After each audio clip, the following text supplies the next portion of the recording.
I'm John Brown, a 16-year law enforcement veteran from the state of Arkansas. The Clinton Chronicles was originally released in June of 1994. The videotape had a very big impact, according to some, on the 1994 election. The Chronicles was put together because there were several people, not only in Arkansas but across the nation, that had documented evidence of criminal activity that involved Bill and Hillary Clinton. That evidence was never allowed to be in court. The media refused to expose this evidence. The people who prepared this film took the time and the effort to allow the people and the investigators involved to bring the evidence to you, the people, to view. What you're about to see, you're not going to believe. Some of you will say, how could this happen? All I ask you to do, sit back, view what we have, and listen to what we have to say.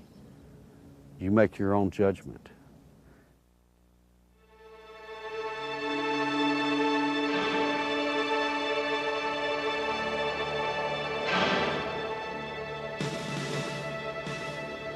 On January 20th, 1993, William Jefferson Clinton became the 42nd President of the United States. At the time, most Americans were not aware of the extent of Clinton's criminal background, nor were they aware of the media blackout, which kept this information from the public. As State Attorney General and later Governor, Bill Clinton in 12 years achieved absolute control over the political, legal, and financial systems of Arkansas. As president, he would attempt to do the same with the nation by bringing members of his inner circle with him to Washington. The hijacking of America was underway, and its impact on future generations would be incalculable.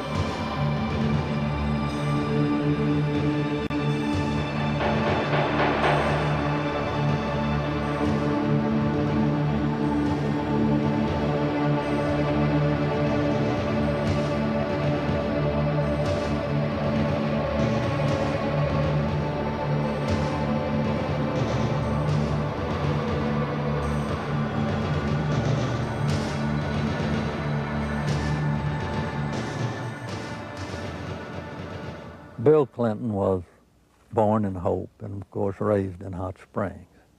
They had open bawdy houses over there at the time, and they had open gambling at the time. But Clinton grew up in that atmosphere, that different atmosphere of Hot Springs. If it felt good, you did it. He was selected to go to the national, from Arkansas Boys Day, to be a delegate to the National Boys Day. And while he was there, he was able to meet John Kennedy. And I'm sure that sparked an ambition in this young man. And he apparently has always had an exceptional, keen mind, a keen intellect. And he early, evidently, had tremendous ambition. He was gifted in so many ways. The truth is, he's one of the most charming men that I've ever met in my life. He has more energy than any 10 people I've ever known. He was able to network himself into running for Attorney General virtually unopposed. And then he was able to take that position and catapult himself into the governor's office 2 years later and started building his foundation. When you think about Bill Clinton's aversion to the truth, you wonder if this is because of the lackadaisical moral background that he's had in this area. He lied about Rhodes, being a Rhodes Scholar. He never completed that and still said he was a Rhodes Scholar. He went to Moscow and did business with them against the United States government, and he wasn't challenged by the press about that. In Arkansas, while he was governor, he said he balanced the budget 11 times. He never did it once. Also, he said he didn't raise taxes, and he raised taxes 126 times. He can accommodate any situation that comes up because he's not hemmed in with the truth. I've never felt that Clinton, consciously or unconsciously, was hemmed in with morality. I first met Bill Clinton in the mid to late 70s. He was an up-and-coming politician. There were a group of us, Jim Guy Tucker, Bill Clinton, Sheffield Nelson, and myself. And we kind of ran around and palled around with each other. It was from that point that I did a lot of projects for Bill from a marketing perspective. In 1988, I went to Bill. I said, I need a job to kind of relax, mellow out. Bill Clinton and Betsy Wright, they suggested that I go to work for a place called the Arkansas Development Finance Authority. And they said my talents could really be used there. It was the best kept secret in Arkansas. After about 2 weeks, I went to Wooten Epps, and I said, Wooten, I think I've got enough background on this that we can start marketing it. Now, what is the criteria for loans? He said, whoever Bill wants to get a loan. To go back, though, to that moment in time, I'd been there about a month, and I realized that I was in the epicenter of what I'd always heard about all my life. What most people have heard about is the machine. I was literally working, sitting in the middle of Bill Clinton's political machine. It was where he made payoffs, where he repaid favors to people for campaign support. I was in an interesting seat, and I knew it. We had a board meeting. In that particular board meeting, I was sitting at the end of the table. James Brannion, who was chairman of the board at that time, was sitting at the head of the table. James Brannion stood up in a public restaurant, and he hollered at the Beverly Enterprises guy, Bobby Stevens, and said, did you get the $50,000 campaign contribution from the client that you're introducing the loan for? He said, not yet. He said, well, then hold up the loan till we get it. I stood up, went up to James, and I said, James, don't yell stuff like that. You don't need to be yelling it in a restaurant. That sounds real bad. He was just burly and arrogant. He said, who cares? Bill Clinton sold the concept of ADFA to the people of Arkansas as a vehicle for creating jobs and assisting churches and schools. In reality, millions of taxpayer-guaranteed dollars were being channeled to Clinton's election campaigns, to his inner circle of friends, and to his wife Hillary's law firm. This may explain why ADFA had been drafted in such a manner as to keep its decision-making procedures secret. If you needed $1 million, you had to get your application handled by the Rose Law Firm, pay them $50,000. There were 5 other companies in the state of Arkansas that were actually more qualified in bond structuring and applications, but Rose Law Firm got them all. I started checking around, and I kept asking, well, you know, one thing's bothering me to the comptroller, Bill Wilson, you know, how do people make payments on these loans? He looked at me and said, they don't. He thought I knew. Well, that blew my mind. And this is about 2 months in, and it was getting tough then. So I started gathering the documents. After everybody left, I would stick around as if I were working on the annual report. That would give me access to all the documents, and I make copies of them all. For about 2 months, I watched accounts accumulate money. At the end of the month, they zero balanced. They're laundering drug money. There were $100 million a month in cocaine coming in and out of Mena, Arkansas. They had a problem. They were doing so much money in cocaine, $100 million. You create a problem in a little state like Arkansas. How do you clean $100 million a month? ADFA until 1989 never banked in Arkansas. What they would do is they would ship the money down to Florida, a bank in Florida, which later would be connected to BCCI. They would ship money to a bank in Atlanta, Georgia, which, by the way, was later connected to BCCI. They'd ship to Citicorp in New York, which would send the money overseas. And there was an interesting one, a bank in Chicago. That bank, by the way, is partially owned by Dan Rostenkowski. Dan Lassiter would get the bonds. He would become the broker for the bonds. He would transfer money back to ADFA. He never sold a bond. The money then would leave ADFA, go into one of the various banks for the specific bond loan, and they would zero it out. When they zeroed it out, they were giving it back to Lassiter, less their handling fees. During the Lassiter investigation, we had numerous witnesses for the federal grand jury, had extensive testimony. People that was connected with Lassiter and drug use and everything else. His cocaine use become used as a tool for sexual favors and also for business deals that influence people. And that's when Mr. Lassiter became quite flamboyant with his cocaine use, and then ultimately led to his arrest and conviction. Dan Lassiter, who was the best friend of Bill Clinton, who went to jail with Roger Clinton for cocaine. And by the way, let me explain something. He didn't sell cocaine. No, they were giving it away.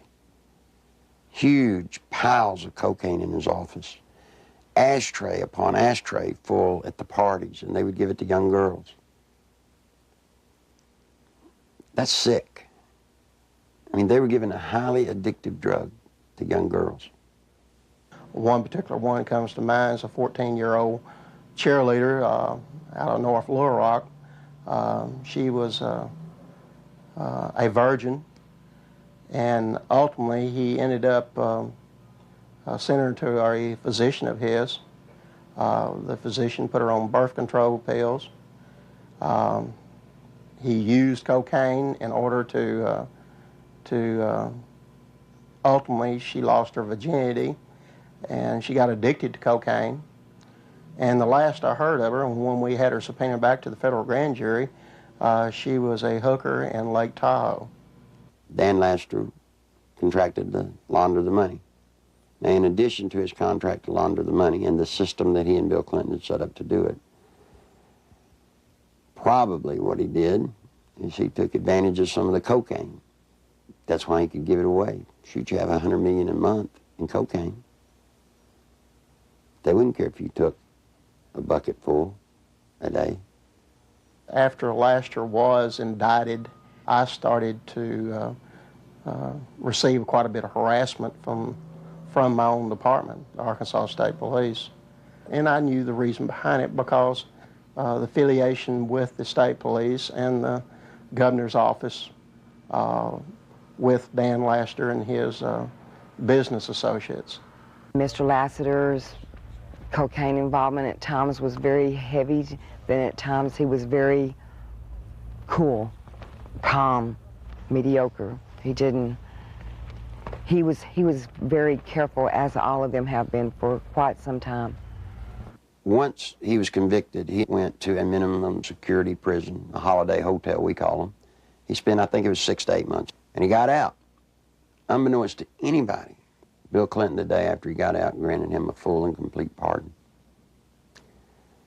So if you think he's tough on crime, think about a man that pardons a man that gives cocaine to kids. Fear of violence is robbing our children of their future. We must take away that fear and give them hope. We must give Alicia and all our children back their childhood. Working together, we can. Do something now. Call 1-800-WE-PREVENT. Your president, the President of the United States, not only was a part of a system that was laundering millions of cocaine dollars, your president signed off on it. He can't deny that he did. You see, because of that, there's one little catch. Every loan that ADFA made, Bill Clinton himself had to sign off on it. More than Bill Clinton, you better identify the people in the loop of the drug running. You better identify the people in the loop for money laundering. And what you'll find there is those people go straight to Washington. Act 1062, if you look at it, it says that ADFA was developed and created to provide low-interest bond loans for churches, schools, colleges. So now look what happened to our legislature. They voted on a bill creating ADFA. thinking that they were getting money to colleges and schools to buy books and so forth. What better way to run thousands of, tens of millions of dollars, launder it, clean it up, and use the cover of a state agency to do it. The first loan made at ADFA was made to Parkometer, a company called Parkometer. Seth Ward was the owner. As I started looking, I found out that the Secretary-Treasurer was Webb Hubbell. Then I found out Webb Hubbell was Seth Ward's son-in-law. Guess who drafted the legislation creating Act 1062, which created the Arkansas Development Finance Authority? Webb Hubbell. Guess who introduced the legislation to our legislators and got it passed through our House? Webb Hubbell. Guess who got the first loan? Webb Hubbell. Imagine this. Guess who did the audit and the evaluation of the application? Rose Law Firm. You guessed it. Who signed it? Webb Hubbell, Hillary Clinton. You see, that's against the law in Arkansas. You can't investigate yourself when the good faith and credit of the state of Arkansas is involved in a bond issue. He broke the law. Good Lord willing, creek don't rise. Mr. Hubbell will be serving some time in the pen for that one. Ironically, Webb Hubbell, a senior partner at the Rose Law Firm, was chairman of the Conflicts of Interest Committee at Rose. In 1988, he successfully advanced the Ethics in Government Act, which required Arkansas legislators to report governmental conflicts of interest. Incredibly, this law specifically exempted Governor Bill Clinton, his appointees, and his relatives. Clinton's appointment of Hubbell to the U.S. Justice Department exemplified the administration's total disregard for legal ethics. Hubbell's hasty resignation in March 1994 for overbilling of Rose clients was merely a ploy to remove Hubbell from the limelight before extensive criminal charges could be brought against him. Let me tell you about Parkometer. The first loan was $2.85 million. Never was a penny of that paid back. As the newspaper people started inquiring about the Parkometer loans, what they found was that Parkometer was actually building retrofit nose cone compartments that were being shipped to MENA. We find out that the nose cones were actually being used to smuggle dope back into the country. And what is scary, what's so scary, it's the same cast of characters. Webb Hubbell, the Rose Law Firm, are guilty, I say to you, of conspiring to defraud the state of Arkansas, the federal government, and conspired to solicit the sales and the laundering of money for illegal drugs. This is your president. This is his circle of power. These are the people, when he got elected president, he did not pass go. He took them straight to Washington with him. And by all things holy, I think he was planning to set up and do the same thing in Washington. In 1982, cocaine trafficker Barry Seal set up one of the largest drug smuggling operations in the United States in Mena, Arkansas, under the approving eye of Governor Bill Clinton. Barry Seal had a bunch of planes and supposedly had pilots. Barry Seal was a drug smuggler. Now, he tried to set it up in his home state of Louisiana, but they wouldn't let him. He had to come to a state that had a sleazy governor hooked on cocaine, and everybody knew it. Yeah, Bill Clinton was hooked on cocaine. I lived in Little Rock, Arkansas, okay? And I worked at a club called Le Bistro's, and I met Roger Clinton there, Governor Bill Clinton, so a couple of the state troopers that went with him wherever he went. Roger Clinton had came up to me and he had asked me, could I get him some coke, you know, and asked for my one-hitter, which a one-hitter is a very small silver device, okay, that you stick up into your nose and you just squeeze it and a snort of cocaine will go up in there. And I watched Roger hand what I had given him to Governor Clinton, and he just kind of turned around and walked off, and that's one specific. Dr. Suen, S-U-E-N, a doctor at the medical center here in Little Rock, has taken care of Bill Clinton for his sinus problems, which may indeed be drug-related to cocaine use as they destroy the sinus passages. Governor Bill Clinton was taken into the hospital, I believe it was the medical center, on at least one or two occasions for cocaine abuse and overdosage, in which he actually had to be cared for at the hospital. It led to toga parties. And if you're not sure on what a toga party is, I've had to clarify this in the past. A toga party is where you wrap yourself in a sheet most of the time. The people at the toga parties were Governor Clinton, now President Clinton, Attorney General Steve Clark. Okay, he was there a few times. Members of the Arkansas State Police, you know, along with Roger and, you know, other people. They began to dance around, do the cocaine in one room, have sex in another room, because in the Coachman's Inn, the rooms were adjoining, you know. And to be quite truthful, you end up with somebody in particular, and you 9 times out of 10 end up having sex. And there was cocaine there. I know. I'm the one that made sure it was there. I've talked to the manager, the assistant manager for the apartment complex where Roger Clinton used to live. They've all said Bill Clinton did drugs. They saw him. I've talked to a lot of other people who have all, just like the people at the apartment complex, said, hey, John, get us to a congressional hearing. Yes, we'll sign sworn affidavits. These people want to be sure when they come forward that something's done about it, because they fear for their life, but they really want the truth to get out. I was there, coming there with Roger one night, and back in the back part of the mansion there's kind of like a living quarters type thing, and we would all get together out there and do cocaine, you know, and no, Miss Clinton wasn't there at the time. In 1983, I was made aware that Sheriff Hadaway and one of his auxiliary deputies, Terry Capehart, were investigating a smuggling operation going on at the Mena Airport. They had an inside source of information.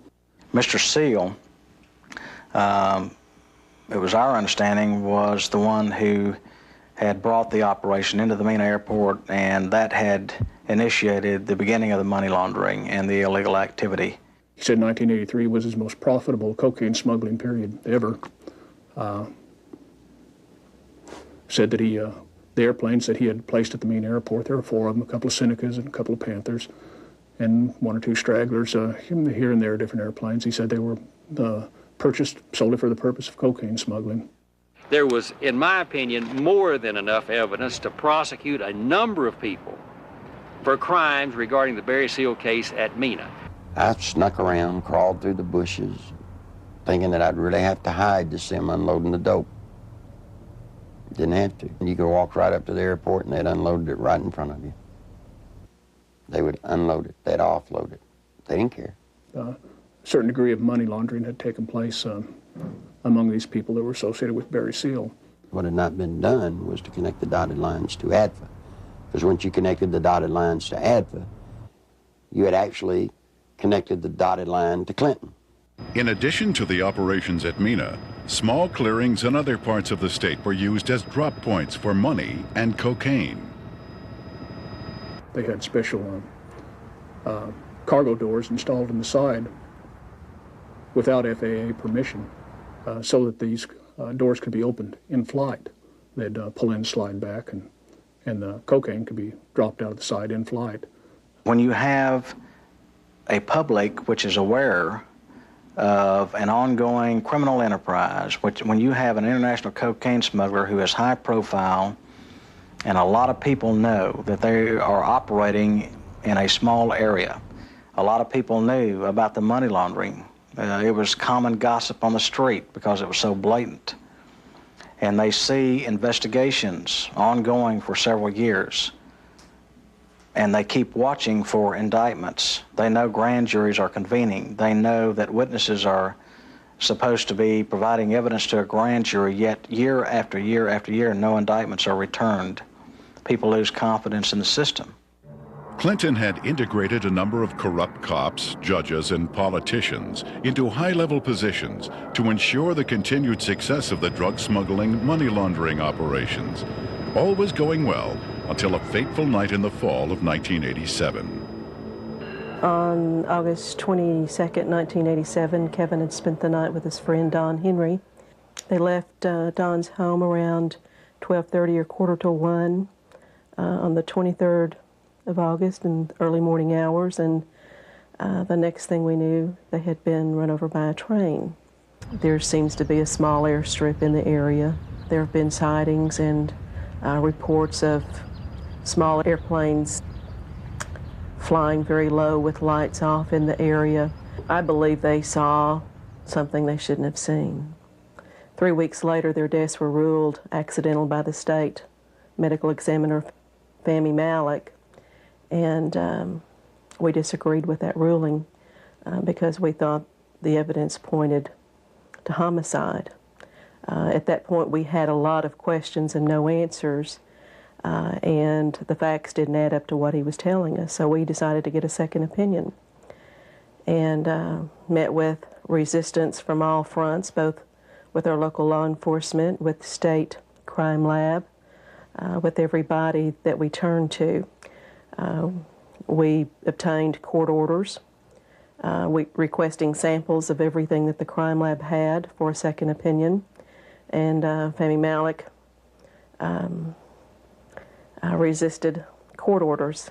He refused to obey them. Ultimately, it was proven that Don Henry had been stabbed in the back and Kevin Ives' skull had been crushed prior to the placement of their bodies on the railroad tracks. However, Malek stood by his ruling that the boys had simply fallen asleep on the tracks. Malek had been kept in office at the insistence of Governor Clinton for a number of years, despite vigorous public outcry to have him removed.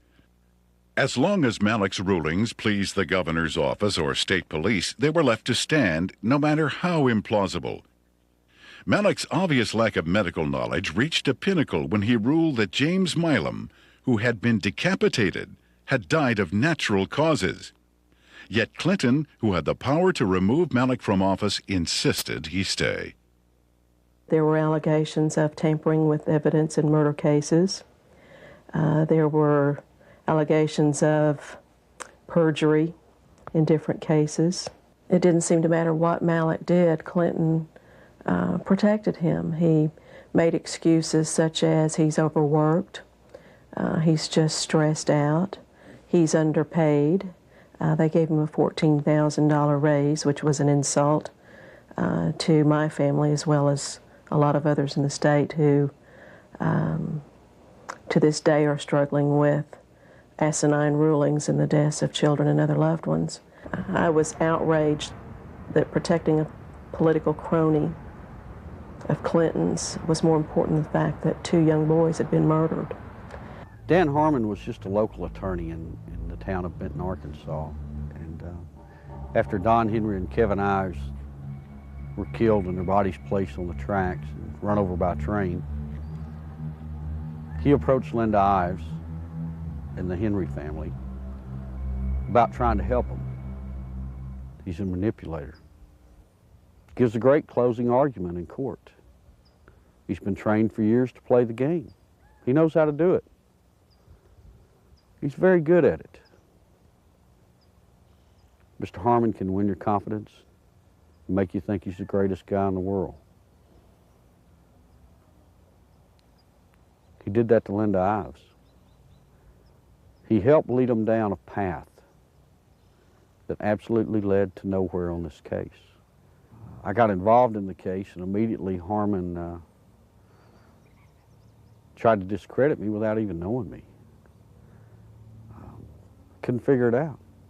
I run across a young lady named Charlene Wilson who told a horror story that I didn't really believe at the time. So I started searching for evidence to substantiate just part of what she had said. Herman went ballistic.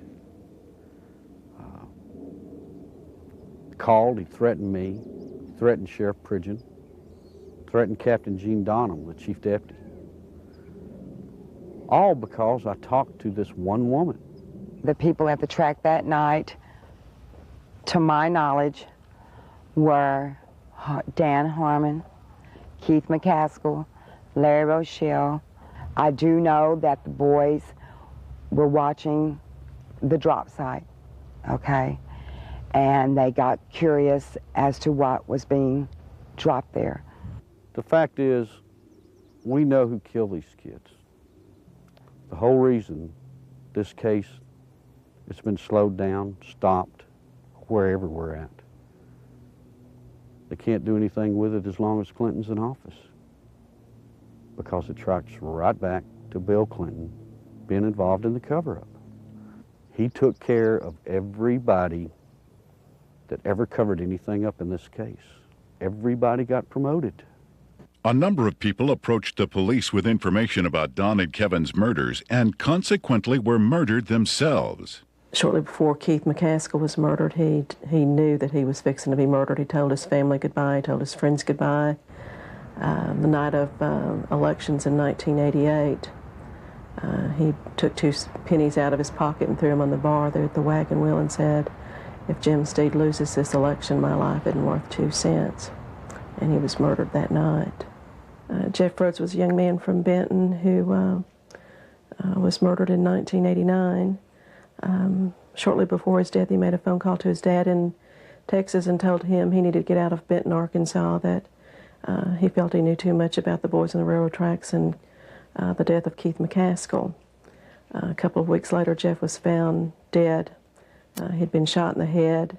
They'd attempted to cut off his head and hands and feet, set him on fire in a dump. A total of 6 people with information about the boys' murders were eventually murdered as well. Well, Jean Duffy was the head of the 7th Judicial District Drug Task Force. She was leading a team of narcotics investigators into a drug trail in Saline County that led her right straight to Dan Harmon. This information she shared with the 1990 federal OCDEF team that was investigating and targeting corruption and drugs in Saline County in central Arkansas. From her involvement in that, she was literally threatened, forced to leave the state of Arkansas and go into hiding. I had no idea just how dangerous certain elected officials thought me to be until a brutal media campaign was launched against me. For months, there were daily allegations of everything from misspending funds to ordering illegal arrests. Every attempt was made to keep me from running the drug task force. We were even shut down completely for several weeks during a bogus state police investigation. In spite of crippling disruptions, the task force was making significant discoveries about drug trafficking in central Arkansas, some of which led to the very people who were conducting the massive media crusade against me. We discovered that drug trafficking in Arkansas was linked to government officials in frightening proportions. A great number of people came to me with testimony about astonishing criminal activity of very high-level public officials. Many were willing to testify before the federal grand jury. Robert Govar and Chuck Banks were the U.S. attorneys for the District of Arkansas at that time.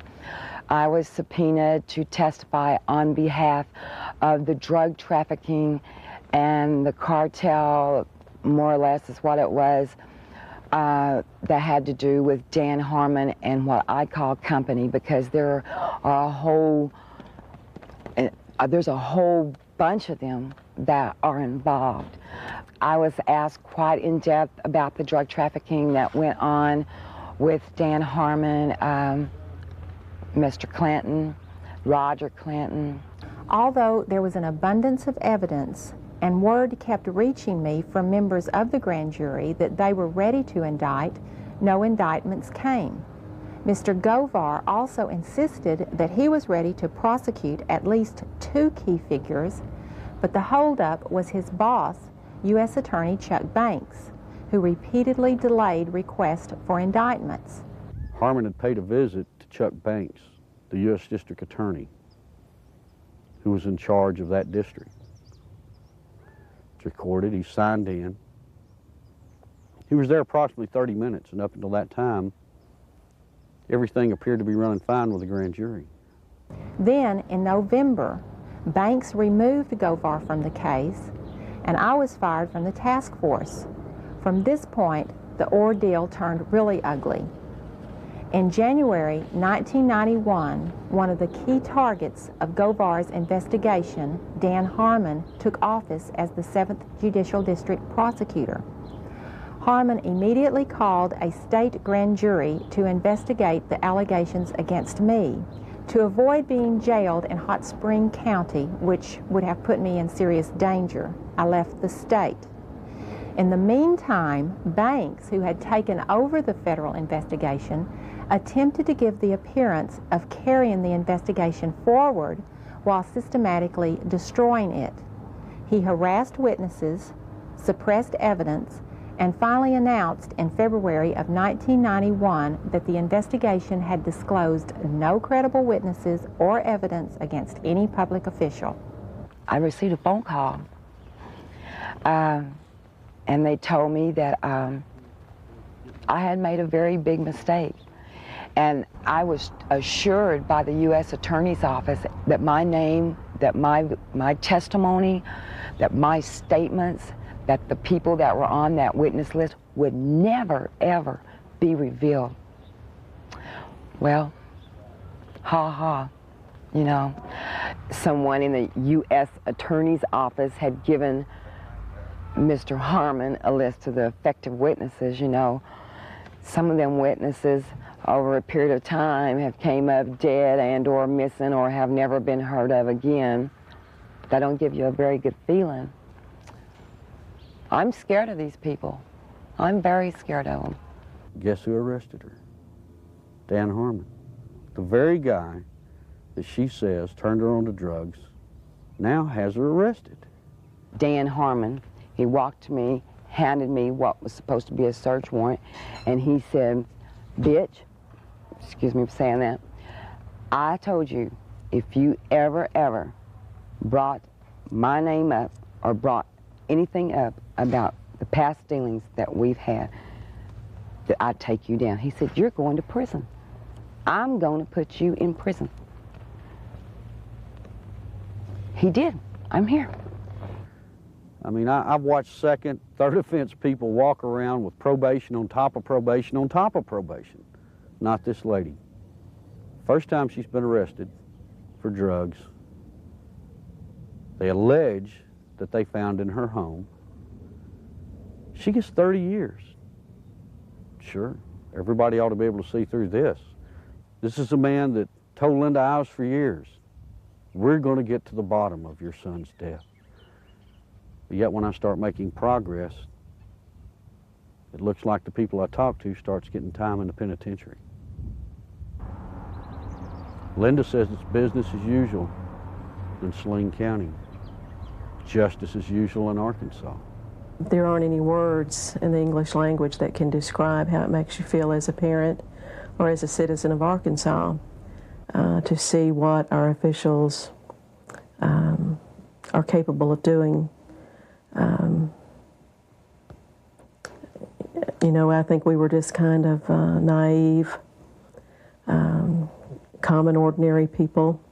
Got up and went to work every day and came home and went to bed and assumed that everybody else did the same thing and tried to do what was right. And I think Kevin's death has been the rudest awakening that anybody could ever have to see what really goes on. I can provide information that has tentacles to Governor Clinton's administration.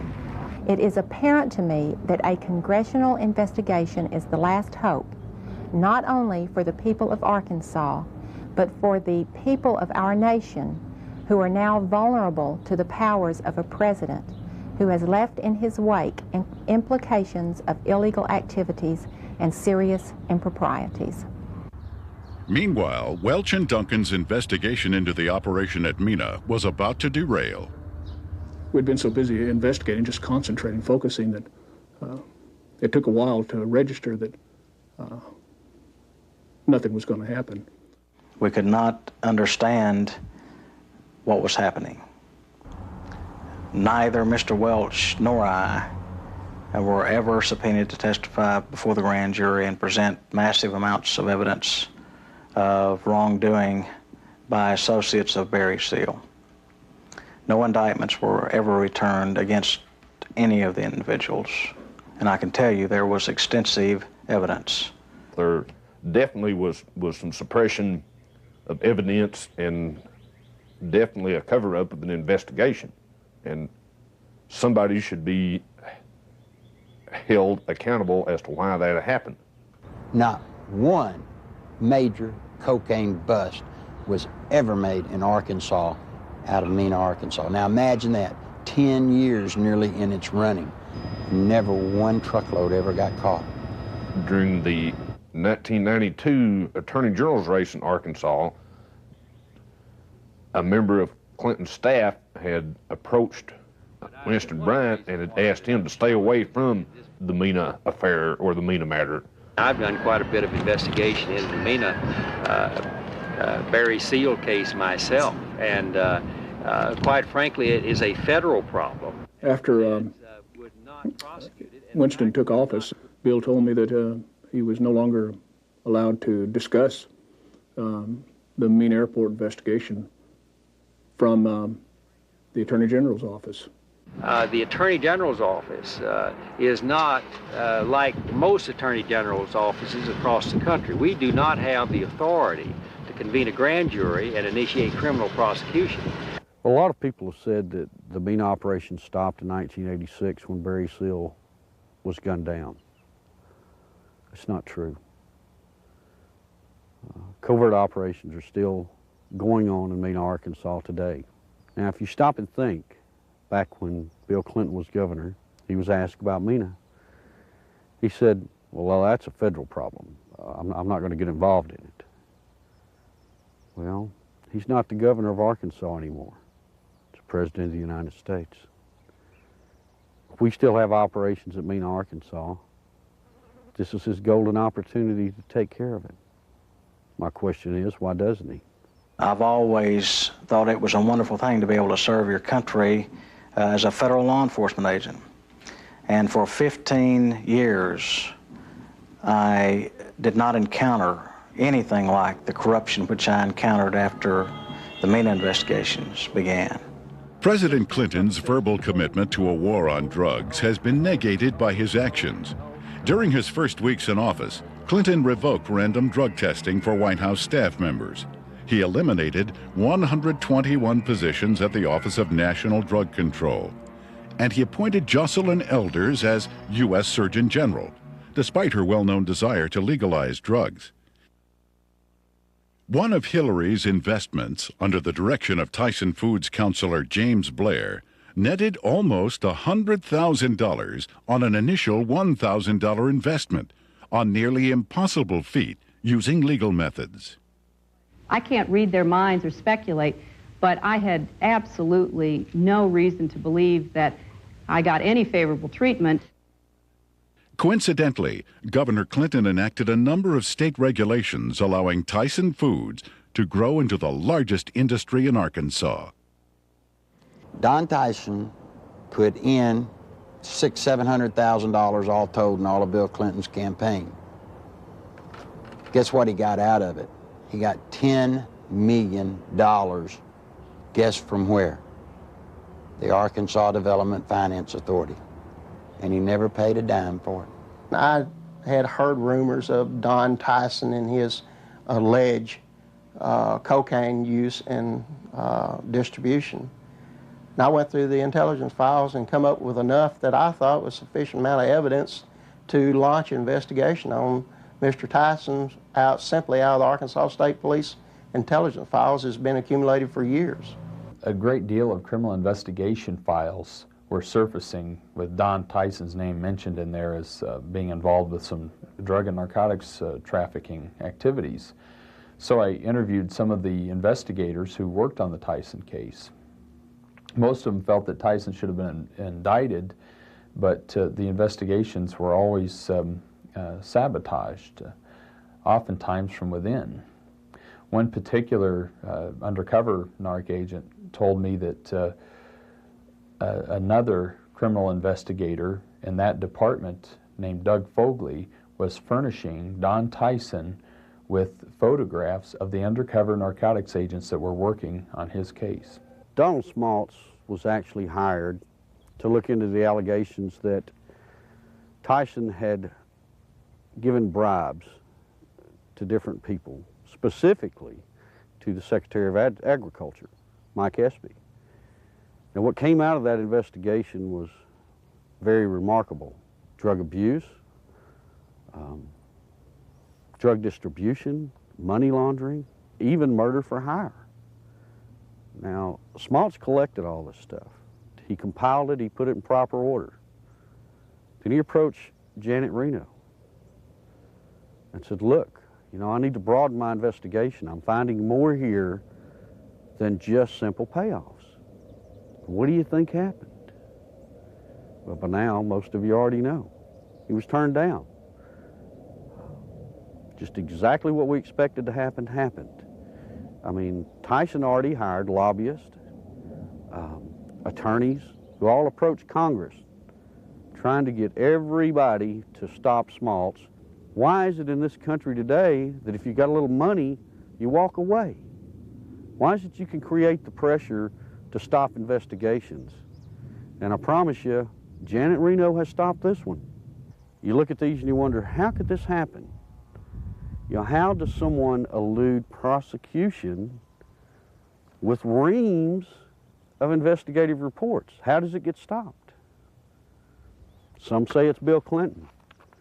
Don Tyson was in the middle of the cocaine just like Bill Clinton, just like Dan Lester, just like Roger Clinton, and all the others. So you see, all of this incest and all of this drug running, all of the trafficking of drugs, sending them all over the nation, came out of Little Mena, Arkansas, right under the nose of little Governor Billy Clinton. I went to Bill, and I said, Bill, you've got 2 weeks to tell the truth, or I'm going to tell it. You're breaking the law, and I can't be a part of it. You made a mistake. I'm not one of your buds, or at least I'm not that big a buddy. When Larry Nichols made his disclosures, made them public, the Clinton spin doctors treated him unmercifully. It shocked those of us who had been kept in the dark through the years in Arkansas politics. The Arkansas news media had done little, if anything, to uncover anything derogatory about Bill Clinton. And for these disclosures to come out of the blue was so shocking that the spin doctors attacked the messenger rather than tried to answer the charges that Nichols had made. And they did such an efficient job that it caused me and others to look with less than favor on Larry Nichols as an individual, because all we knew about him was what they were telling and the press was printing. One of the neatest things about Bill Clinton is how he handles the media. You see, Bill Clinton's an attorney, and when a witness comes out against his client, what's the first thing an attorney does? He tries to discredit that witness. They accuse me of everything under the sun, day in, day out. Every week, there was some new scandal in the paper that I was involved in. 6, 8 weeks later, they print a retraction. Wasn't me. But to this day, people in Arkansas think that I'm some evil person. As a result of that, the boy had to pay a high penalty. In his credibility, he had to pay a high penalty in his acceptability.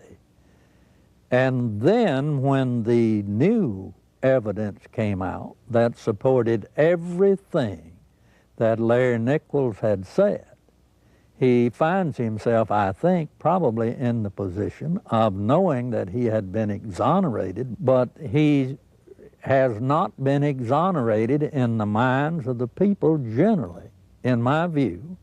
And he finds himself probably in the position of wondering where he goes now to get his good name back. A lot of people wonder how Bill Clinton could control a state the size of Arkansas with the absolute authority that he did.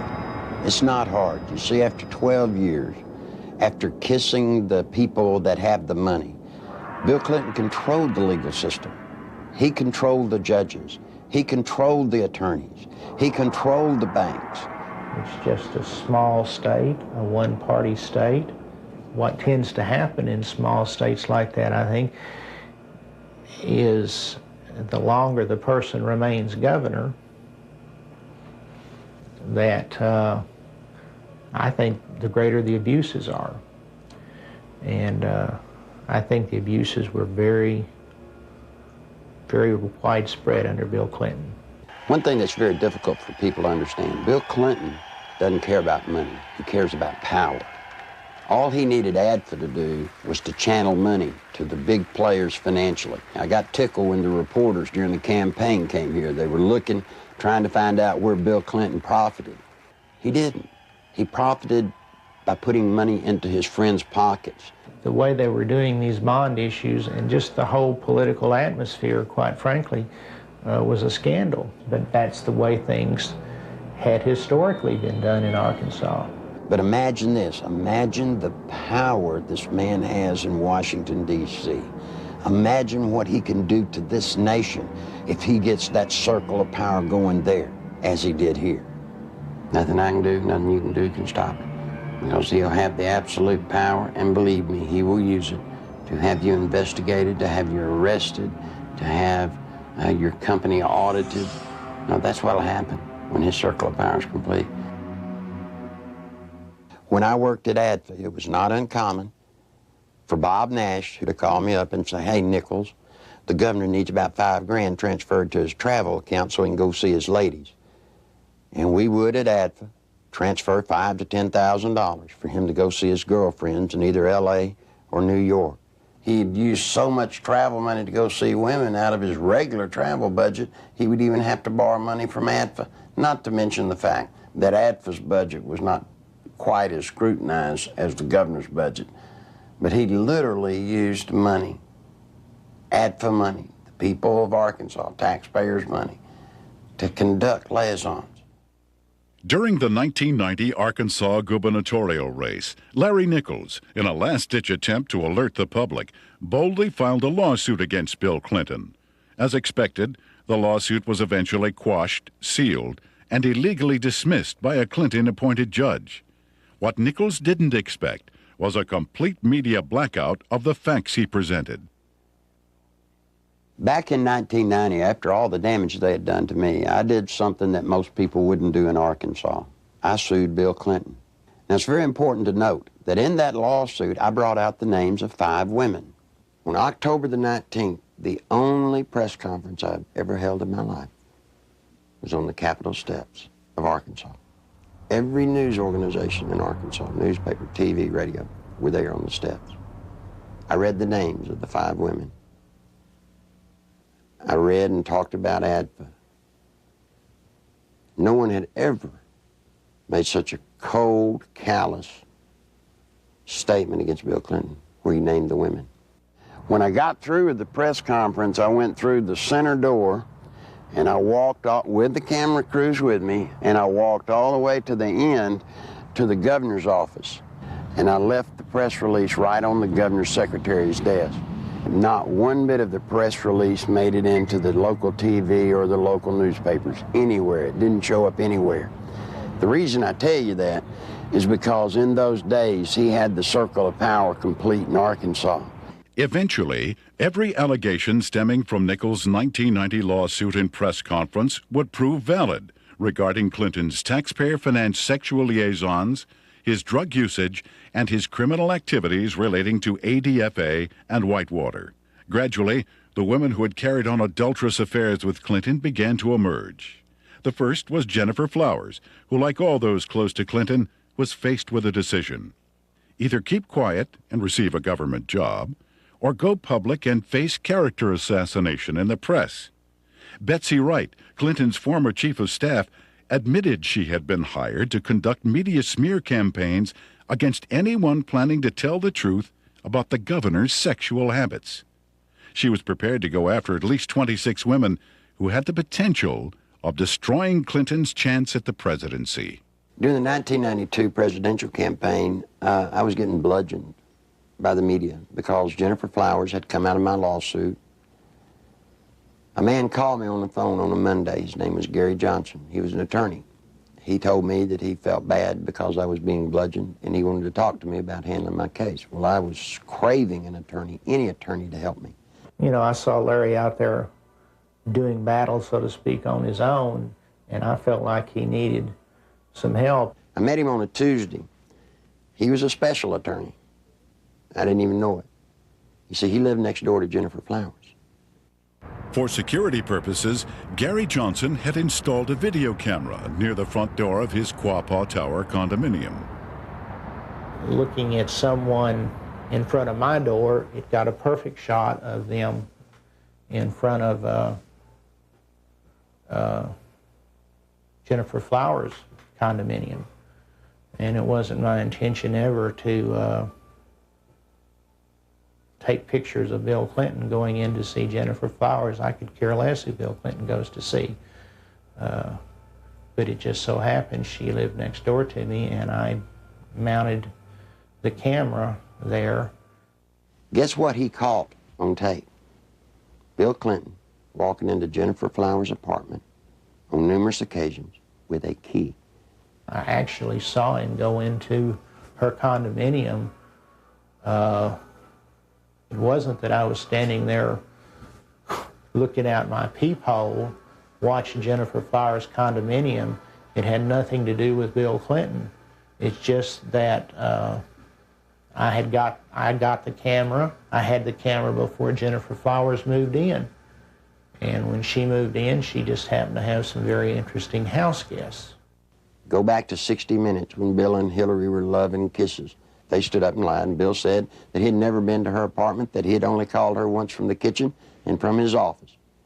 That's an absolute lie, and these tapes proved it. The 60 Minutes interview had been designed specifically to save Clinton's campaign, not necessarily to get to the truth. And they came to us because they were in big trouble in New Hampshire. They were about to lose right there, and they needed some first aid. They needed some bandaging. What they needed was a paramedic. So they came to us, and we did it, and that's what they wanted to do. When I told Tim Russert that I was persona non grata at the White House, he said, "Why?" I said, "The Jennifer Flowers interview." He said, "You got him the nomination." I said, "I know that." As far as I know from the conversations I've had, Bernie Nussbaum knew that, Gergen knows that, Lloyd Cutler certainly knows it because Lloyd had a hand in his coming on there that night. You know, it was strong medicine, the way I edited it. He was a very sick candidate. He needed very strong medicine. And I'm not in the business of doctoring candidates, but he got up out of a sickbed that night and walked to the nomination. And as I said to Mandy, you know, if I'd edited it your way, you know where you'd be today? You'd still be up in New Hampshire looking for the nomination. He became the candidate that night. When the Jennifer Flowers story broke, that story was 100 times more creditable than the story that literally knocked Gary Hart out of the campaign.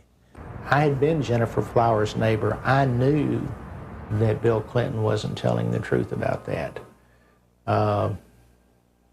Bill Clinton, I think, would do just about anything to save his political hide. He got threatening phone calls. He asked me, he said, "Will they hurt me?" I said, "Well, they hadn't hurt me." I don't know why I didn't worry more about that. Basically what they said was, you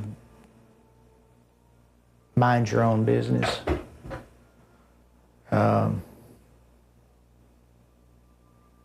And and all it did was made me mad. I never thought in a million years that anybody would follow up on it. We filed the request for the subpoenas on Thursday. Saturday morning, we found Gary Johnson beaten and left for dead. And without getting into gory details, both elbows were dislocated, his collarbones were broken, his spleen and his bladder were ruptured with holes the size of $50 in them. His nose, his sinus cavities were all crushed. He had been beaten by Clinton's people. Were they very large? Yes. Yes, they were. Did they say, where's the tape? Yes, they asked me for the tape. And what's sick is the man gave them the tapes, and then they went and broke his elbows, punctured his spleen, punctured his bladder. They looked like state troopers, I'll say that. Clinton can be a very dangerous individual in the state of Arkansas. In my lawsuit in 1990, I named the lady Sally Perdue as having an affair with Bill Clinton. Sally had an apartment in Little Rock, and the Clinton security guards would drop him off at her apartment and go park in the woods. When Clinton got through doing his business, he was flick their porch light and they'd know to come and get him. She started coming out, started talking. Well, believe it or not, before she could talk, Clinton's people got to her and offered her a federal job or break her legs, whichever one was the best. Sally Perdue, former Miss Arkansas and radio talk show host, carried on a sexual relationship with Governor Clinton between August and December 1983. State troopers in government vehicles were used at taxpayer expense to shuttle Clinton back and forth to Sally's home. Perdue, who today supervises a home for people with Down syndrome, was offered a $60,000 a year federal job to keep quiet. She refused. And you see, that's illegal. You can't offer a federal job to get someone to hush. Following her attempt to go public, Miss Perdue lost her job and started receiving threatening phone calls and letters. Live ammunition was found on the seat of her car, and the rear window of her vehicle was shot out. Even though a number of witnesses have corroborated her story, the American press has refused to print it. During the 1992 presidential campaign, interviews with ABC and NBC, as well as an appearance on the Sally Jesse Raphael show, were taped, but were never aired. She had actually been on the Sally Jesse Raphael show right after the New York primary.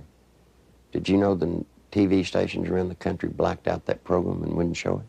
In December 1993, former bodyguards of Bill Clinton came forward with detailed information regarding the governor's sexual encounters with a number of women. Larry Patterson and Roger Perry, both veteran Arkansas troopers, boldly spoke on the record. Two other troopers who initially spoke off the record were later identified as Danny Ferguson and Ronnie Anderson. In April 1994, a fifth trooper, L.D. Brown, came forward and corroborated their stories, adding that Clinton's sexual partners numbered over 100 during the period he was employed by the governor. The trooper's official duties included approaching women to obtain their phone numbers for Clinton, driving him to rendezvous points in state vehicles, guarding him during sexual encounters, securing hotel rooms, and lying to Hillary about his whereabouts. Phone logs and other corroborating evidence fully back these reports. I saw on several occasions Bill Clinton engaging in sexual acts while I was either blocking the road or working security at the governor's mansion. I saw them with my own eyes take place, so it's not a rumor, it is firsthand. The entire conversation inside a vehicle in a 2-hour drive from one point to another would be totally about sex and women or jokes. He would actually ask people how they performed oral sex on women in cars. I've been in that conversation. He would ask if you had ever had 2 to 3 women at one time in one bed. Things like this. Bill Clinton was obsessed with that. the first or second time that you're with him and you're alone and you see some attractive woman, he would say, "Hey, Larry, what would you like to do to her?"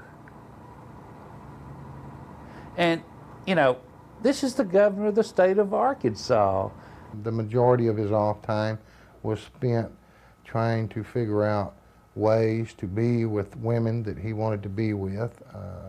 He was more discreet during a campaign year than he was in a routine year as governor, an off year. We were required to work overtime so we could sit outside someplace and block the road, or sit in some driveway, or sit at some, you know, apartment complex while he went in to take care of his female friends. You know, state money was utilized. He had certain troopers that he used for certain women, and Larry Patterson and Danny Ferguson were used for 2 women in particular. He would tell you, "Larry, see the blonde-headed lady in the green outfit? Go get her name and her telephone number for me." He would say, "She has that come hither look." And that was verbiage that he used quite often. And on several occasions I have gone out into the crowd. I never had one of the females to refuse to give me her name and her address. On one occasion, it was a Christmas parade of 1989 in a small town in northeast Arkansas. And he picked a lady out of the crowd and asked me to find out who she was. He just carried on about how beautiful she was, how good looking she was, how big her breasts were and things like that. And I found out that she was interested in a state job. And she gave me her name and number, and I said, "Well, maybe the governor will call you, or can I call you?" And when we got in the car, I gave the governor her name with her phone number, and I said, "You'll like this, she's interested in a state job." And he said, "Oh, good, good, good, good, good." The next time I saw that lady, she was working for Bill Clinton in his presidential campaign the night he announced his candidacy for president. I was told by Bill Clinton that this was part of my job, to keep people from finding out about his affairs. Most of the women that Bill Clinton had sexual affairs with were well taken care of. They have good jobs, or their husbands ended up with good jobs. They were well taken care of, and the actual time spent trying to cover up these affairs while he was governor was nothing like it was when he announced that he was running for president. In an attempt to silence the officers, the Clinton administration launched an elaborate counterattack, which included urging Ferguson to change his story and levying false accusations of insurance fraud against Perry and Patterson.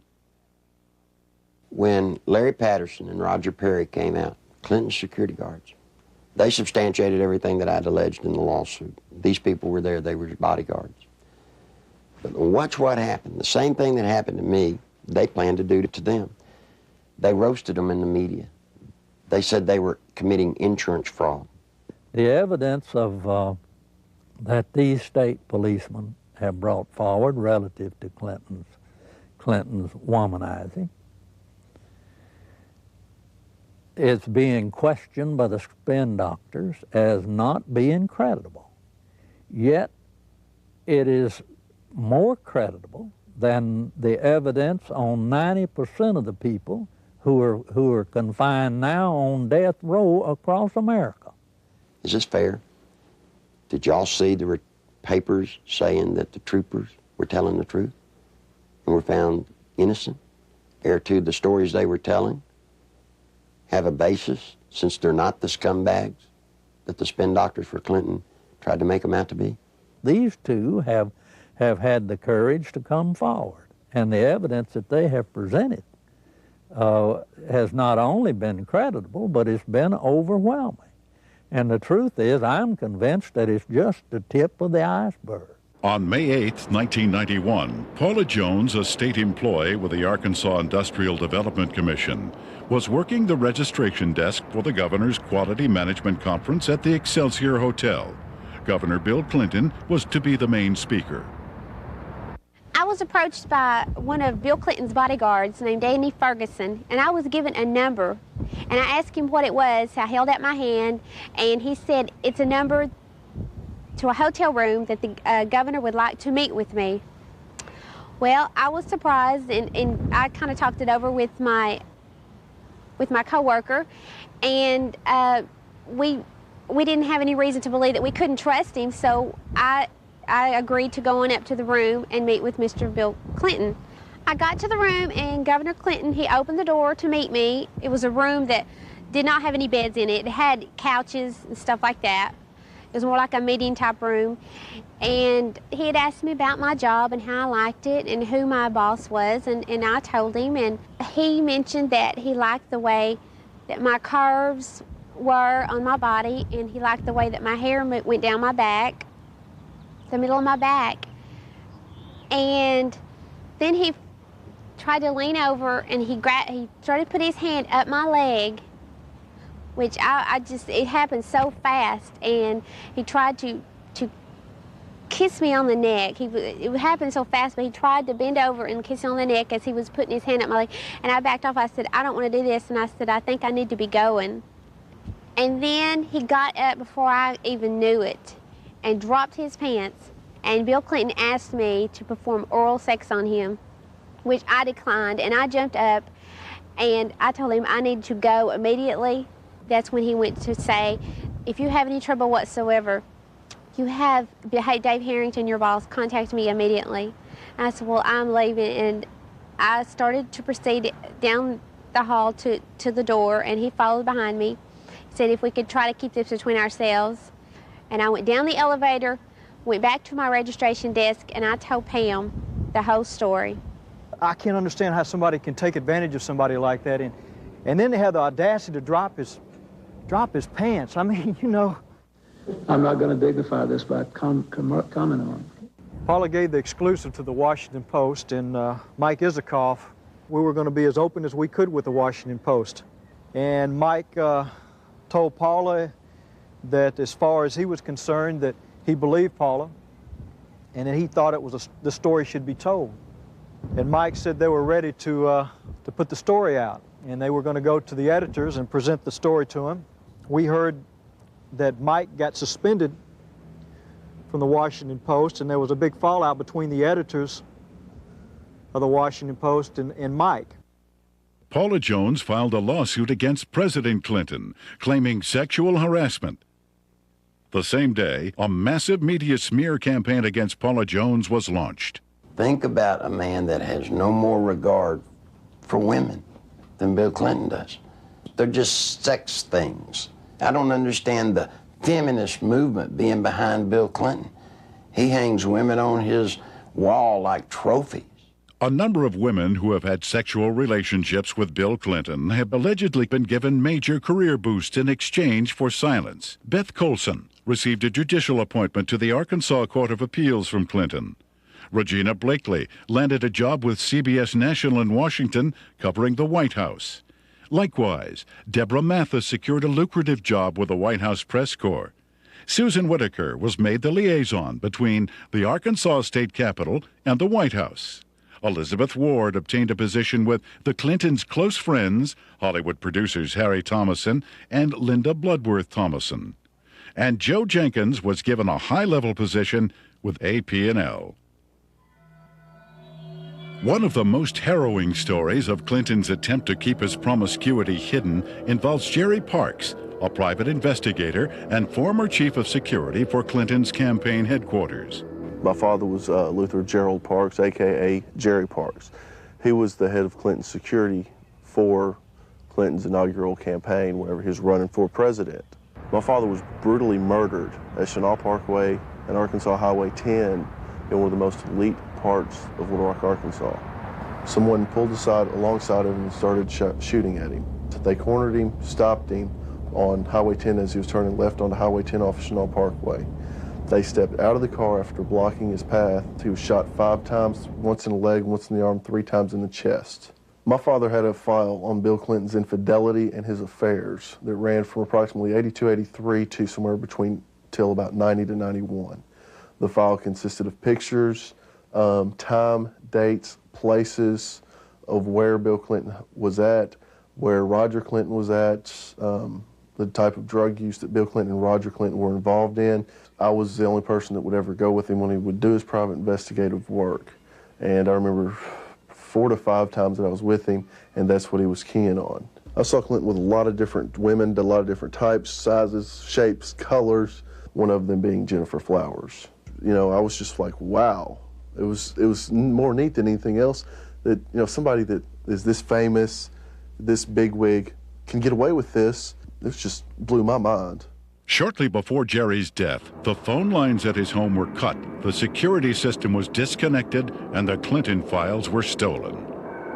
I believe my father was assassinated because he was the one link that could actually close everything and completely shut Clinton down. I feel that Bill Clinton had my father killed to save his political career. When I did contact Little Rock Special Investigative Services, they told me that they'd been pulled off the case 3 weeks prior to that. That just blows my mind on how when I hear they're making progress, all of a sudden they're pulled off the case. Something's not right there. Bill Clinton has been the way he is ever since I've known him. He hasn't changed. He will not change.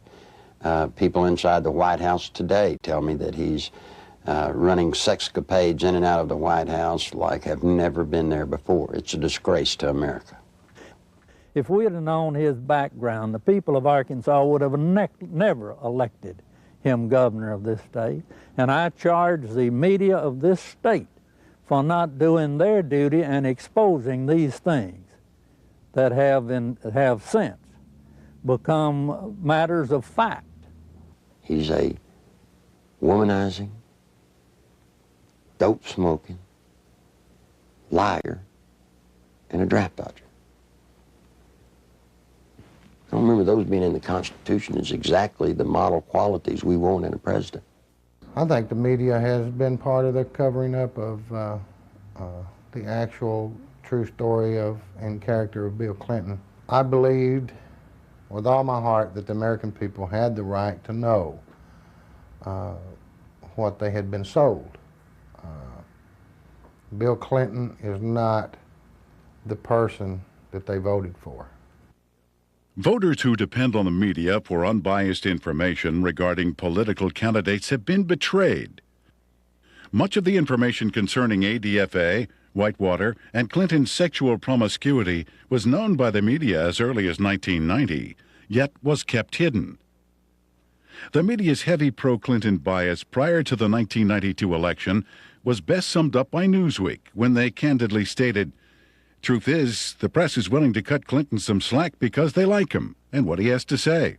In May 1994, Newsweek added, "The national press has been restrained in its accounts of Bill Clinton's private life, and with good reason. Most of those who have made charges against him have been despicable people, jealous and stunted sorts." What an indictment about the media. You knew the truth about Bill Clinton. You just didn't like George Bush. I know Bill Clinton, probably as well as anybody. We used to train him on how to look straight into a camera and lie through his teeth. And you see, part of Bill's pathological lying is the fact that we've taught him how to believe the lie that he's telling. And once he believes the lie, then he can sell it to you as the truth. The world is at risk when the commander-in-chief of the United States of America is a man that will look at another government, who will make trade deals and lie through his teeth. Clinton could get us involved in a hopeless quagmire easily in Europe, in Africa, in North Korea, in any number of places, because not only of his ineptness and his lack of understanding, but his contempt for military things. This goes back at least as far as the 60s in his college days, when he not only attended and participated in anti-American rallies, but organized them. And incidentally, those were not anti-war rallies. Those were anti-American rallies. He has no loyalty to this nation. He has no loyalty to its fighting men. He has not enough integrity to have any loyalty to its population. He knows how to say the right things, but he's lied for so long that I really don't think he knows the difference anymore between the lie and the truth. Bill Clinton was dishonest on a daily basis. I mean, there's more dishonesty in his life than there is honesty. I mean, it's maybe being a politician in these days and times, you have to tell one group of people what they want to hear and another group what they want to hear. And if the truth conflicts, then so be it. The media has not been able to ascertain today that there's a human being sitting in the presidential chair of the United States of America that lies with everything he says. They still believe somehow in the office of the presidency. They still believe there's some integrity there.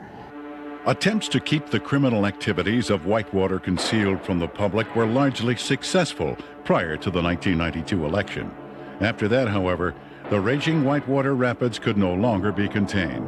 What the Clintons claimed as a simple money-losing investment was in actuality a series of complex business transactions and cover-ups, ultimately costing the American taxpayer more than $60 million. When this is all over, it's going to be the same story we've been telling for 2 years. We made a bad investment, we lost money, and there's really not much more to add to it. We have enforced higher standards against ethical conflicts than any previous administration. Whitewater may have begun as a legitimate real estate venture, but it came to be used to skim, directly or indirectly, federally insured deposits from an S&L and a small business investment corporation. When each failed, the United States taxpayer became obligated to pick up the tab. 2, the family of the former governor of Arkansas received value from Whitewater well in excess of resources invested. 3, taxpayer guaranteed funds were in all likelihood used to benefit the campaign of a former governor. 4, the independence of the United States government's regulatory system has been flagrantly violated in an effort to protect a single American citizen. People should not be able to raise questions and erode people's moral authority in this country. It quickly became obvious that Whitewater would engulf the Clinton administration if ignored. A twofold counterattack was put into action. The first was to win sympathy from the conservative populace, who were among his chief critics. Clinton embarked on a series of appearances heartily promoting himself as a born-again Christian who supports and practices traditional biblical family values. While the uninformed may have been fooled, those who realized what was happening were outraged at the blatant hypocrisy. This is a place where I have come to seek divine guidance and support and reassurance. You know, after Bill Clinton was in office for 2 days, he signed 5 executive orders, shedding more innocent blood, the blood of innocent babies. Then he went on to try and get homosexuals in the military. He put Jocelyn Elders in, trying to distribute condoms to our kids. Christine Gebbe, his AIDS czarina, promoting all kinds of vileness. This is an affront to heaven. The second phase of the counterattack was to appoint Robert Fisk as special prosecutor to head up the investigation into Whitewater. That same week, the Rose Law Firm began shredding documents. The lady came to me scared to death, wanted to come out and tell the truth.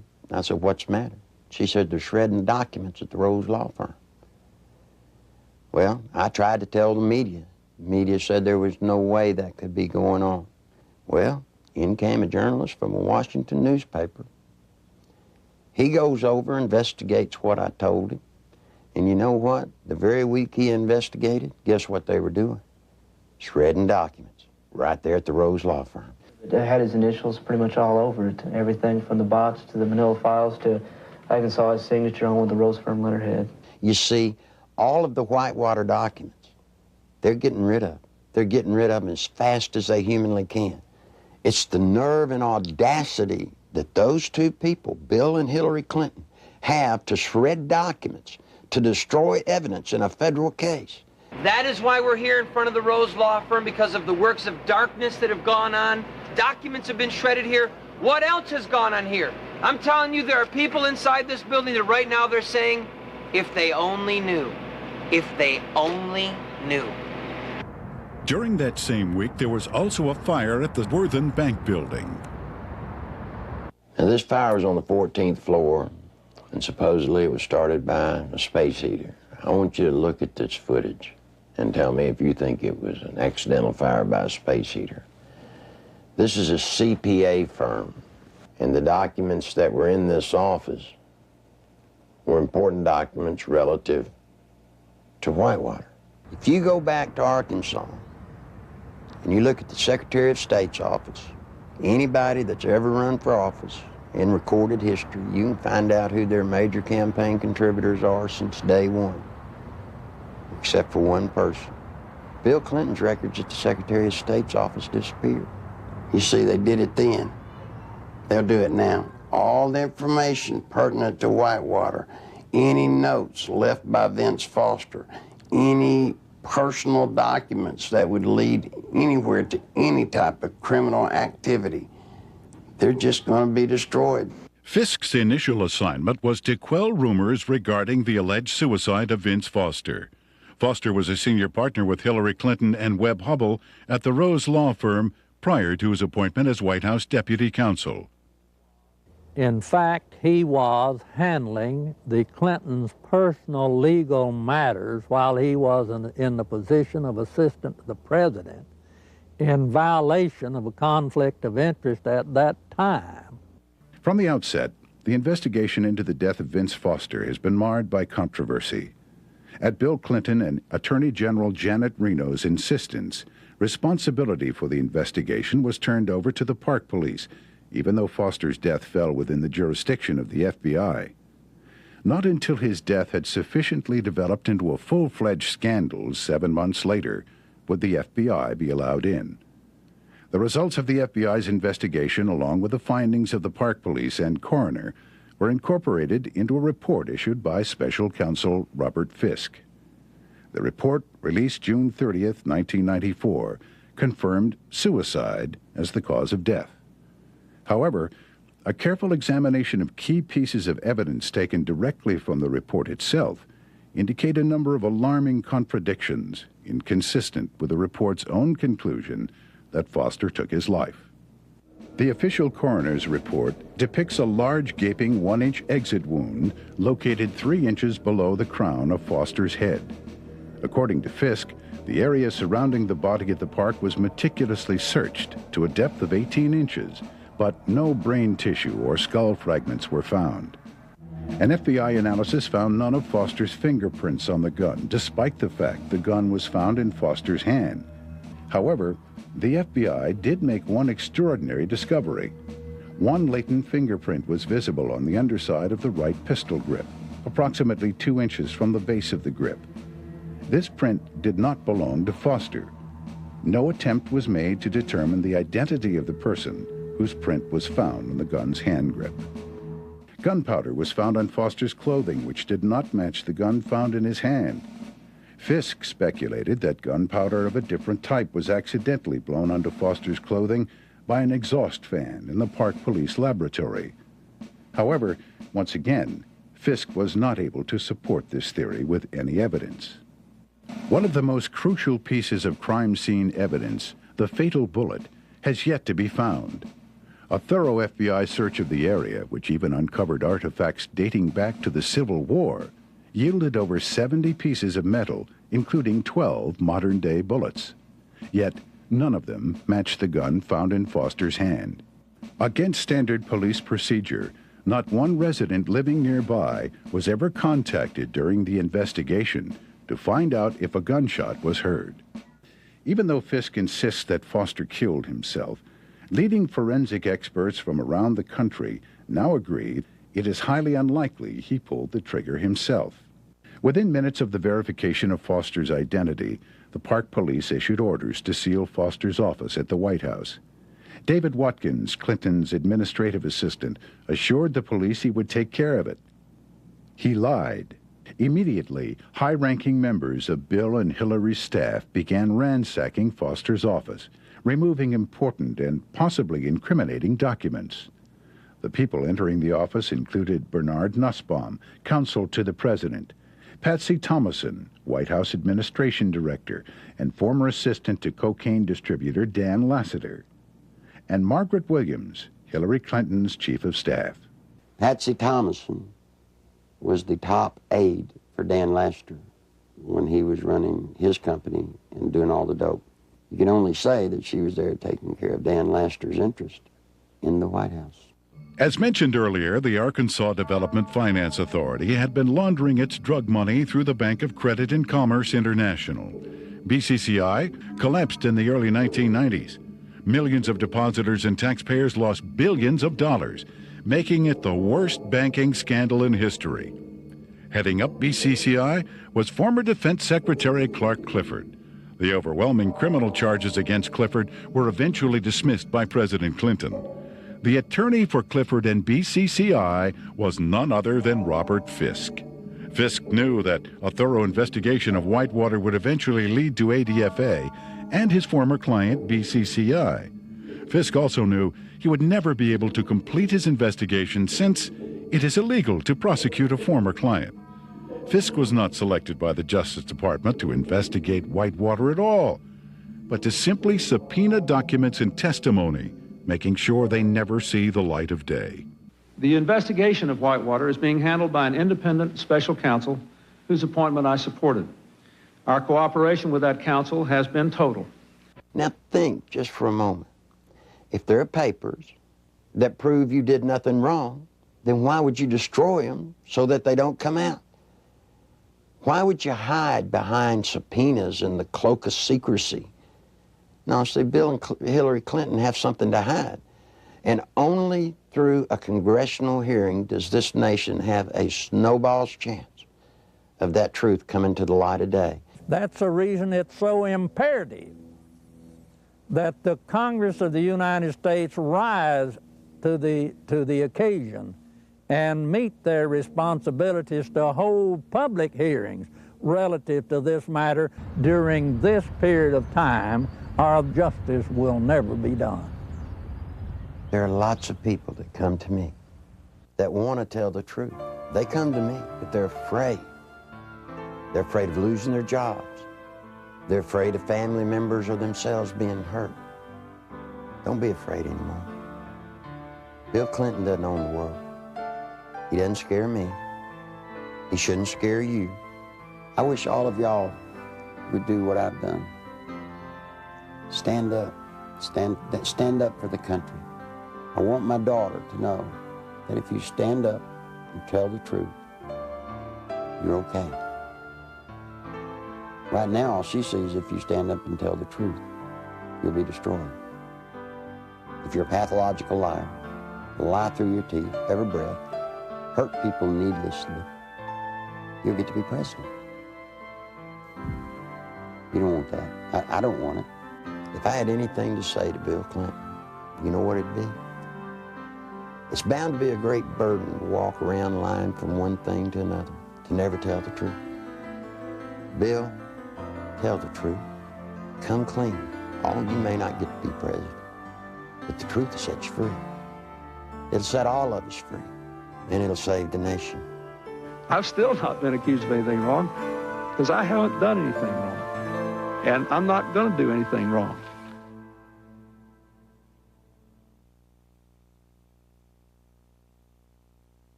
Although the documented information contained in the Clinton Chronicles continues to be reported in England and other countries, here in America, the media blackout continues. On July 14th, 1994, copies of the Clinton Chronicles video were hand-delivered to every member of the United States Senate and House of Representatives. On July 25th, documentation supporting the film was presented to Congress at their request. Whitewater hearings were scheduled to begin the next morning. However, the then House and Senate majority leaders, plotting with Robert Fisk to withhold evidence, refused to allow any of this documentation to be admitted. In addition, eyewitnesses willing to testify under oath who could confirm Clinton's involvement in the Arkansas drug smuggling money laundering operation were flown into Washington, but were barred from giving any testimony. Once again, the Constitution of the United States was undermined, and the American people were not allowed access to the truth. That same day, a massive media smear campaign was launched against the Clinton Chronicles. Time magazine, Newsweek, U.S. News and World Report, and major newspapers around the nation simultaneously published false information about the video in an attempt to diminish its distribution. Nevertheless, members of Congress point to the Clinton Chronicles as playing a major role in bringing about the firing of Robert Fisk, as well as the reopening of the investigation into the death of Vince Foster. On August 3, 1994, Larry Nichols was arrested on false charges of writing 2 bad checks and failing to obey a yield sign 7 years earlier. The American media reported the arrest. When the Arkansas police admitted that the checks and traffic violations were fabricated, charges were dropped. Yet the media failed to report it. Nichols has suffered 3 attempts on his life since the release of the video. Federal agent Bill Duncan, a 15-year IRS veteran with a permit to carry a gun, was arrested for carrying a weapon, then handcuffed to a pipe in the basement of the Washington, D.C. police station, and later released. This incident effectively brought the MENA drug smuggling money laundering investigation to a halt. Duncan was later instructed by his superiors to lie to a federal grand jury regarding the results of his investigation. When he refused, he was forced to resign. Arkansas State Police investigator Russell Welsh nearly died after being poisoned with military-grade anthrax, a poison available only through the United States government. Arkansas State Police investigator Dr. Lauder, who successfully led the investigation against cocaine distributor Dan Lassiter, was forced to resign after attempting to reopen the cocaine trafficking investigation into Don Tyson. John Brown, Saline County homicide detective in charge of the Ives Henry murder investigation, was removed from the case after providing Congress with information linking the Clinton administration to drug trafficking in Mena, Arkansas. Brown was forbidden by his superiors to discuss Clinton's connection to the Ives Henry case, and after his refusal to do so, was forced to resign. In February 1994, veteran journalist L.J. Davis was beaten in his Little Rock hotel room. His attacker tore pages from his notebook which contained information about the inner workings of the Rose Law Firm and the Arkansas Development Finance Authority. In March 1985, Wayne Dumond was castrated and subsequently imprisoned for allegedly raping Bill Clinton's 17-year-old cousin. Even after evidence had proven that Dumond had been falsely accused and was completely innocent, Clinton blocked his release from prison.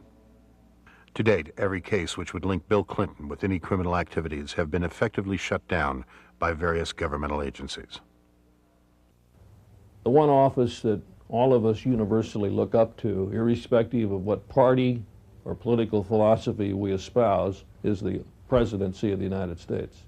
Since the election of Bill Clinton in 1992, we Americans, with sadness, have learned week after week to have different stories come out from around the country pointing up the reality that we have in the White House today, a draft-dodging womanizer who is a pathological liar. It's a very dangerous thing for America and a dangerous thing for the world. I can only, conclude that the responsible course for the House of Representatives to do is to introduce a resolution of impeachment against Bill Clinton. It is with sadness that I make this statement, because this action will introduce something that we Americans don't want to see in our political process.